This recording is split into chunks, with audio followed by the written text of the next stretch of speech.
Hai, Assalamualaikum warahmatullahi wabarakatuh. Bertemu lagi dengan saya di Hana Entertain, pusatnya informasi, ilmu pengetahuan, dan juga hiburan. Saya kembali kepada kalian semua dengan tentunya spoiler film yang akan mengisi waktu-waktu keluang kalian dan pastinya akan menghibur juga.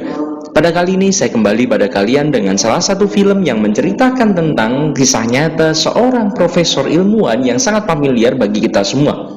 Seorang ilmuwan yang dijuluki sebagai ilmuwan yang paling pintar soal fisik dan juga astronom di abad ke-21 ini. Siapa lagi kalau bukan Stephen Hawking dengan grand teorinya dan Theory of Everything. Benar, itu adalah salah satu bukunya, dan salah satu nama bukunya dijadikan judul dari film ini, Theory of Everything atau teori dari segalanya. Tapi sebelum kita mulai pada spoiler filmnya, tidak bosan-bosan saya mengingatkan kepada kalian semua bahwa menonton film secara langsung akan memberikan kalian pengalaman yang lebih maksimal. Tapi bagi kalian tidak masalah dengan spoiler film, langsung kita saja mulai film kita pada kali ini. Film dibuka pada tahun 1963. Terlihat dua pemuda yang mengayuh sepeda. Ini Stephen Hawking dan sahabatnya bernama Brian. Mereka berdua pergi ke sebuah pesta. Di pesta itu, Hawking melihat seorang gadis yang membuatnya terpesona. Dia langsung menghampiri gadis itu, lalu mengajaknya berkenalan. Dan nama gadis itu adalah Jane White. Di sana, Hawking menjelaskan kalau dia seorang ateis, dan jika dia juga mengatakan bahwa segala sesuatu di dunia ini dapat dijelaskan oleh ilmu pengetahuan. Berbeda kontras dengan pacarnya ini yang seorang yang sangat religius dan anggota gereja. Setelah pesta usai, Jane memberikan nomor ponselnya kepada Hawkins. Waktu di kampus, Hawkins dan teman-temannya melakukan bimbingan dengan seorang profesor yang bernama Dennis. Mereka diberikan 10 tugas yang harus mereka kerjakan. Dan jam mata kuliah pun selesai. Keesokan harinya, Brian yang satu kelas dengan Hawkins sedang mencoba membangun Hawkins di sana. Dia bertanya kepada Hawkins berapa banyak soal yang sudah dia kerjakan. Dengan nada yang mengantuk, Hawking pun menjawab, jangankan mengerjakan soal, melihatnya saja belum. Lalu beberapa saat kemudian, Hawking bangun dan langsung mengerjakan soal-soal tersebut. Dan ternyata sangat mudah bagi Hawking untuk mengerjakan soal-soal tersebut. Lalu dia pergi bergegas ke kampus. Di sana Profesor Dennis menanyakan tentang tugas yang sudah diberikan. Kemudian Hawking memberikan jawabannya. Saat Profesor Dennis melihat jawaban Hawking, Prof. Dennis terkesan dengan jawaban tersebut, sehingga memanggil Hawking ke ruangannya. Di sana Hawking ditanya oleh Profesor Dennis tentang judul tesis apa yang akan dia gunakan. Namun, pada saat itu Hawking masih mengatakan bahwa dia belum mempunyai ide untuk menemukan judulnya. Kemudian Prof. Dennis mengajak Hawking ke sebuah ruangan. Di sana dia mengatakan bahwa ilmuwan-ilmuwan besar seperti James Watt dan lain sebagainya menemukan idenya di ruangan tersebut. Dengan harapan Hawking juga dapat menemukan ide untuk tesisnya di sana. Di depan gereja, Hawking menunggu Jane. Lalu ketika Jane keluar, ia mengajak Jane untuk makan malam di rumahnya. Di sana Hawking juga memperkenalkan Jane kepada keluarganya dan berniat mengajak Jane untuk menjadi teman dansa di pesta nanti malam. Kemudian tibalah mereka di pesta dansa itu. Sejak pesta dansa itu pula, hubungan mereka pun semakin hari semakin memunculkan chemistry di antara mereka. Besok harinya, Hawkins bergegas untuk menghadiri sebuah seminar. Ternyata seminar itu mengangkat tema tentang lubang hitam atau black hole. Di sana, Hawkins terlihat serius. Dia merasa penasaran dengan lubang hitam yang berkaitan dengan waktu karena singularitas dan lain sebagainya yang bermasalah dengan black hole. Setelah seminar itu, ia langsung memiliki ide untuk tesisnya dengan mengkaji lebih dalam ilmu matematika untuk mengetahui keberadaan lubang hitam. Ketika hendak pulang, saraf Hawking mulai tidak berfungsi dan menyebabkan Hawking jatuh dan kepalanya terbentur ke tanah. Melihat itu, yang lain pun membawa Hawking ke rumah sakit. Di sana otot-ototnya mulai tidak dapat digerakkan. Ia didiagnosa terkena penyakit saraf motorik, di mana penyakit ini adalah sebuah penyakit saraf yang sangat menghancurkan sel-sel yang ada dalam otaknya yang berfungsi untuk mengatur aktivitas utama dari seperti bicara, berjalan, bernafas, dan juga menelan, di mana sinyal yang harus diterima oleh otot-otot agar dapat bergerak terganggu, berdampak pada kerusakan otot-otot secara bertahap. Mendengar pernyataan yang pahit itu, Hawking pun sedih, bahkan sangat sedih. Beberapa hari kemudian, Brian datang dengan niat menjenguk serta menghibur Hawkins. Akan tetapi, Brian terkejut ketika Hawkins menjelaskan penyakit yang dideritanya. Ia juga mengatakan bahwa umurnya tinggal 2 tahun lagi dan menyuruh Brian untuk keluar. Mendengar penjelasan itu, Brian pun minta maaf dan mengatakan tak ada maksud untuk menyinggung perasaan Hawkins. Di sisi lain, Jane yang berusaha menelpon Hawkins, namun tidak ada jawaban. Mengetahui ada yang tidak beres, Jane pun langsung mendatangi kamar asrama Hawkins. Di sana dia mengintip dari jendela, namun tak menemukan Hawkins yang sedang mengumpat di bawah jendela. Jane pun langsung pergi ke sebuah kafe untuk mencari Hawkins, tapi dia malah bertemu dengan Brian. Kemudian Brian pun menjelaskan penyakit yang diderita oleh Hawkins kepada Jane. Setelah mengetahui penyakit yang diderita Hawkins, Jane pun langsung pergi untuk menemui Hawkins lagi, agar dia tidak bersedih terus-menerus. Akan tetapi Hawkins menyuruh Jane untuk pergi. Jane yang tak menyerah kemudian mengajak Hawkins bermain kriket, di mana Hawkins mempunyai hobi bermain kriket, dan juga mengatakan jika tidak mau maka Jane tidak akan pernah kembali lagi untuk menjenguk Hawkins. Mendengar hal itu, Hawkins pun langsung memaksa dirinya bermain kriket. Jane merasa kasihan melihat kondisi Hawkins yang kian hari kian memburuk. Kemudian Hawkins pergi meninggalkan Jane tanpa bicara sedikit pun, dan langsung masuk ke kamarnya. Jane pun menghampiri Hawkins, namun Hawkins menyuruh Jane untuk pergi.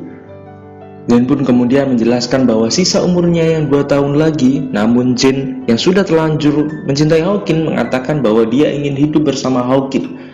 Beberapa minggu kemudian, Jane pun mendatangi kedua orang tua dari Hawkins untuk minta restu bahwa keinginannya yang ingin menikah dengan Hawkins dan berjuang melewati penyakit bersama Hawkins bersama-sama. Dan akhirnya tibalah saat hari bahagia mereka.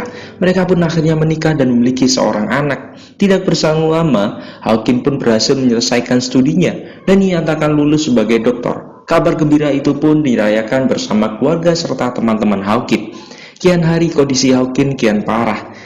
Namun hal itu tak menjadi soal bagi mereka untuk menambah rezeki lagi dalam keluarga, yakni anak kedua mereka pun lahir. Waktu itu sedang mengisi sebuah seminar yang didatangi oleh beberapa profesor dari berbagai negara. Tetapi seminar yang diisi Hawkins awalnya tidak berjalan dengan baik, karena beberapa orang menganggap teori lubang itu adalah teori omong kosong belaka. Namun ada juga yang menganggap teori itu masuk akal. Kemudian teman-teman Hawkins pun merayakan keberhasilan seminar tersebut. Di sisi lain, buku-buku dari pikiran Hawkins pun mulai terjual belikan. Terlihat Hawkins yang sedang bermain bersama anak-anaknya di halaman rumah. Ia terlihat begitu bahagia walaupun hanya memakai kursi roda otomatis.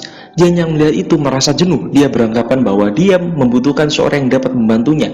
Dia tak bisa melalui semuanya sendirian, sementara Hawkins cuma bisa duduk di atas kursi roda. Setelah itu mereka pun berlibur ke rumah orang tua Hawkins. Di sana mereka makan bersama, namun tiba-tiba Hawkins tersedak makanan.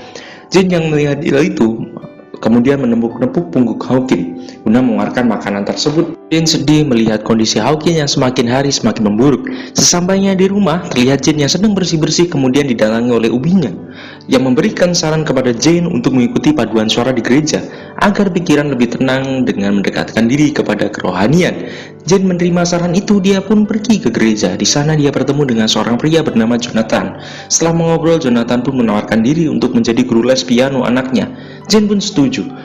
Di sana terlihat Jonathan yang sedang mengajarkan piano kepada Robert, anak dari Hawkins dan Jane. Saat makan malam, Jonathan yang dari gereja percaya adanya Tuhan kemudian menanyakan kepada Hawkins tentang lubang hitam dan kepercayaannya mengenai penciptaan jagat raya. Namun Hawkins mengatakan bahwa kepercayaan itu tidak relevan dalam fisika, di mana dia sedang mencari sebuah teori tunggal yang menjelaskan semua hal di jagat raya. Setelah itu, saat hendak pulang, Jonathan menawarkan diri untuk membantu keluarga Hawkins.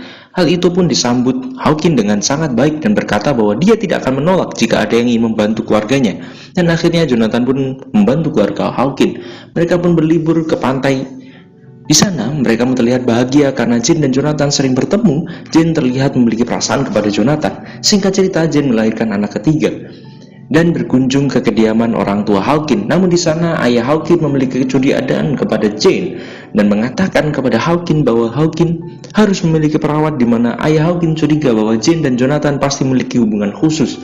Jane yang sedang mencuci piring didatangi oleh ibunya Hawkins dan ditanyakan perihal anak ketiga mereka.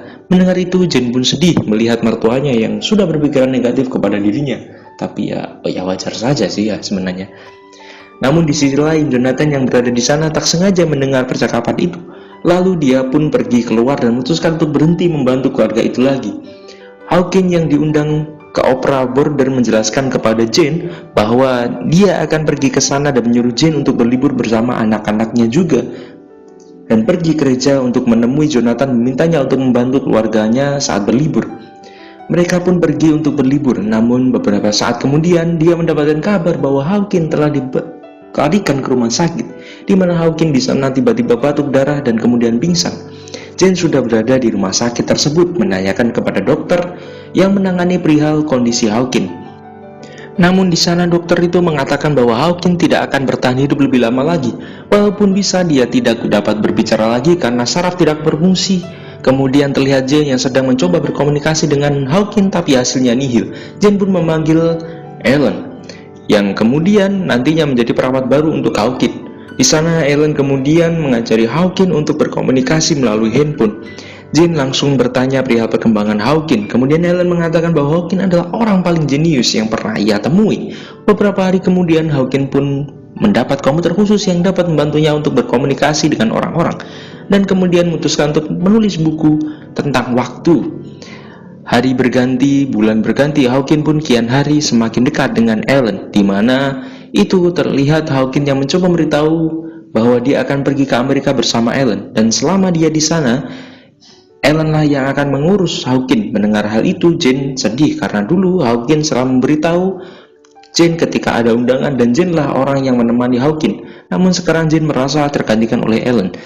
Jane yang merasa dikhianati oleh Hawkins kemudian mengatakan bahwa dia telah melakukan yang terbaik untuk Hawkins selama ini. Dan saat itu Jane telah melakukan semuanya dan mereka pun bercerai. Nah, akhirnya Jane pun menemui Jonathan dan mereka pun akhirnya menjadi pasangan bahagia. Seiring berjalannya waktu, terlihat buku-buku hasil karya Hawkins yang banyak disukai orang-orang, dan di sisi lain ada Hawkins yang sedang menjadi pemberi materi di sebuah acara seminar yang dihadiri oleh banyak orang. Setelah itu, di kediamannya, Jane dikirimkan oleh Hawkins sebuah surat undangan untuk mendampinginya bertemu dengan Ratu Inggris untuk menerima gelar kebangsawanan. Di akhir film, Hawkins menolak gelar kebangsawanan itu. Buku-bukunya juga terjual sebanyak 100 juta keping di seluruh dunia, dan di masa tuanya Hawkins tak berencana untuk pensiun. Dia tetap berusaha untuk menemukan teori segalanya sampai akhir hayatnya. Di sisi lain, Jane telah meraih gelar doktoralnya di bidang puisi Spanyol, dan film pun selesai. Seperti biasanya, akan ada sedikit kesimpulan dari film ini. Film ini memang tidak fokus pada penelitian Hawkins, tetapi lebih fokus pada kisah hidupnya, di mana salah satu pemikiran Hawkins adalah tentang waktu, bagaimana Big Bang menjadi titik awal dari perkembangan waktu. Makanya dari awal Hawkins selalu membahas terkait waktu, dan theory of everything, di mana Hawkins pada akhirnya menemukan bahwa awal mula dari semesta adalah penciutan waktu, dan itu dimulai dari Big Bang tadi. Mungkin cukup sekian spoiler film dari saya, semoga bermanfaat dan menghibur kalian semua. Assalamualaikum warahmatullahi wabarakatuh.